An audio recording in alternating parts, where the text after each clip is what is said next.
Hey guys, how you doing? We're unboxing this baby right here, which is a wireless controller for Nintendo Switch, Android, and PC. This is where I got it from, Amazon, and that's the seller right there, Acokki. And I guess the product is Dobe right there, and this comes out to $29.99. And there's actually other reviews of controllers similar to this, or at least a similar brand. But what I'm going to show you guys today is just this one that I got from Amazon. So we're going to go ahead and open it. I did have to use a knife for the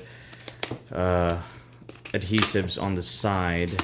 So we're going to do that. And then there's also adhesives in the bottom that I've already cut out. So this is what it comes out to. You open it there. It's like a box within a box. And right there is our controller. Just gonna show you guys that. All right. And this is the cable. All right. And there is a manual. And that's it. That's inside there. All right, so we're going to go ahead and try to connect this. What I'm going to do is I'm going to charge this first because it does come not charged. But I already have a USB-C, although it does come with a USB to a USB-C. But I'm just going to use the one that I've been using for my phone. So we're just going to plug that in and it's going to start charging. Off the bat, it just feels like a regular controller. It's very, very light. I love the trigger looking, and it feels like a trigger also right over here for the L2 and R2. So that's great. It has your minus and plus button, your snapshot or your screenshot, and then the home button right there for Nintendo Switch users. And also, with this one, it does come in the manual right here. And let me see here. It does say that to connect it. All right. It says to connect it to Nintendo Switch, you're gonna press the Y in the home button, and then for Android, you're gonna press A and home button. Okay. So let's try to connect this over here to the Nintendo Switch. Now what we're going to do here is I'm going to press on. I'm going to remove the controllers right here. I want to make sure that this connects first without any interruption right there, because as you know, if these two are connected over here, then it's automatically going to take these as the controllers, and you might have difficulty trying to connect this over to this one right here. So now that we have that, we're gonna just turn it on. Press the power button. Come on, baby. All right. All right, so we have that on. And we're just gonna exit out of this. So as you can see, it's looking for a controller. So let me try to connect this controller first right here. Actually, let me put this on, try to exit out of here. There we go. All right, so now I'm gonna disconnect this. And then we're gonna go to controllers right here. So I press controllers, and then you're gonna change grip. And then we're gonna press our Y and home button simultaneously. And so then it does that. So now it's searching and it found it. So then we have that one, and I'm just gonna connect one of the controllers here. There you go. Just so you guys can see that it works really well. So now I'm using this controller, and as you can see, it's working properly. I'm gonna show you guys a little bit better right there. So that's that one right there. I'm gonna press B, exit out. I'm gonna go up to Smash Brothers, just so you guys can see multiple we're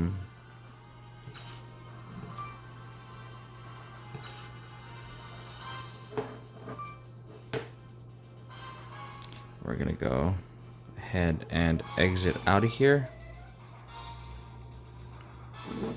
Oh, it needs a third controller because I was playing this one earlier. So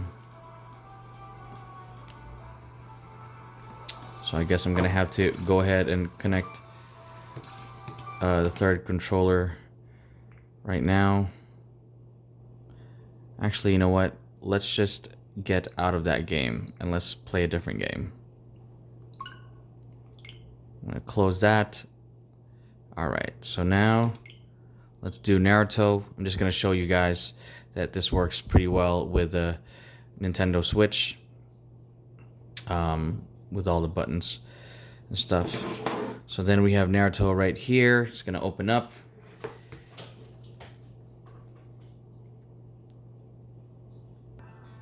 All right, so now we're here. We are going to go ahead and go to the battle. So I want to show you guys that this controller works right here. Versus battle.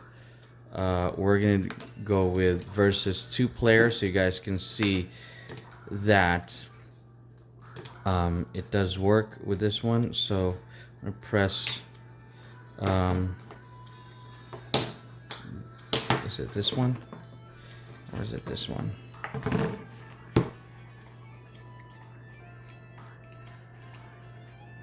I guess I didn't really connect the. Let me go to home real quick. And I'm gonna make sure that these controllers are connected. I'm gonna do this again, the Y and the home button until it finds it.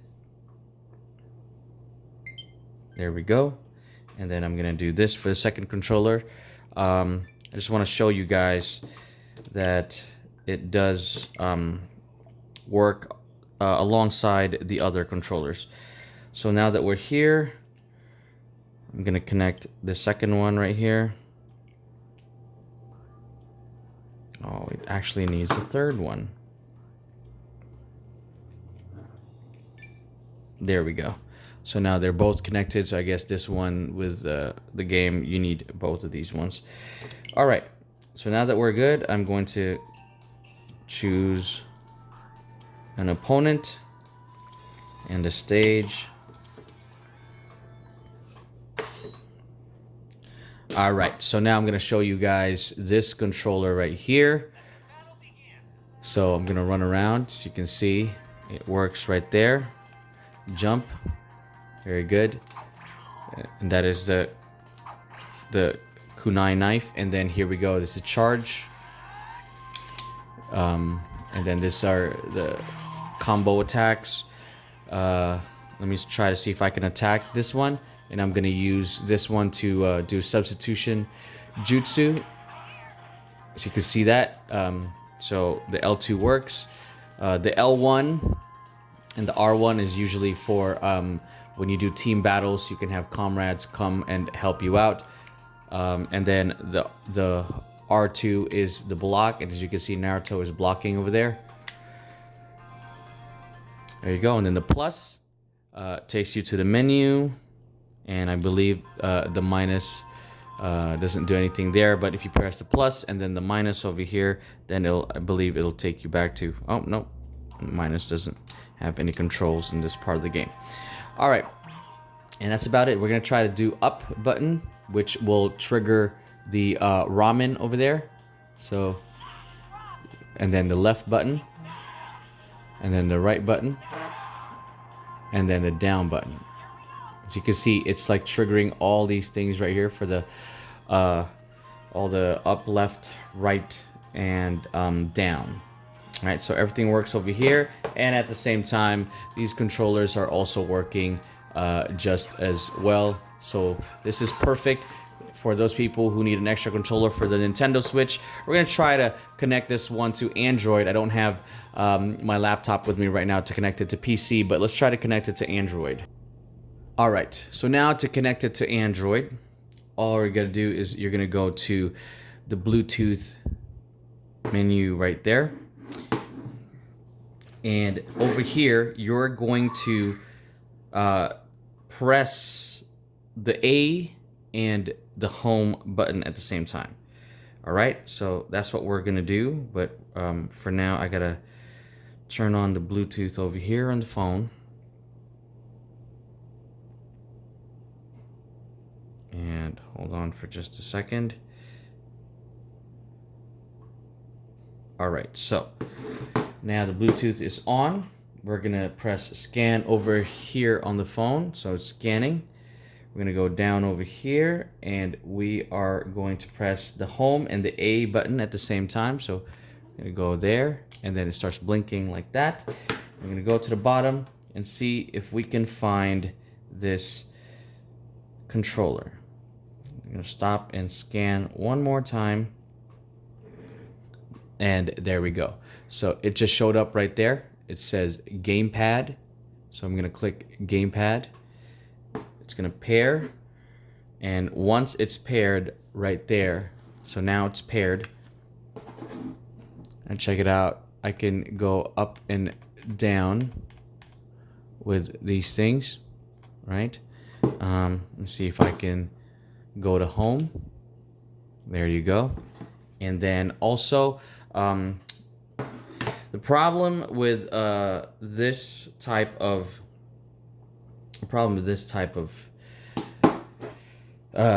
controller when you connect it to the Android is that it doesn't work with every single game out there, because Android is like an open palette, so any game can work differently. So this is a game that I just downloaded just for the sake of showing you guys that this game, this control doesn't work with this particular game. But there are games out there that are perfect for controllers like these, especially driving games and stuff.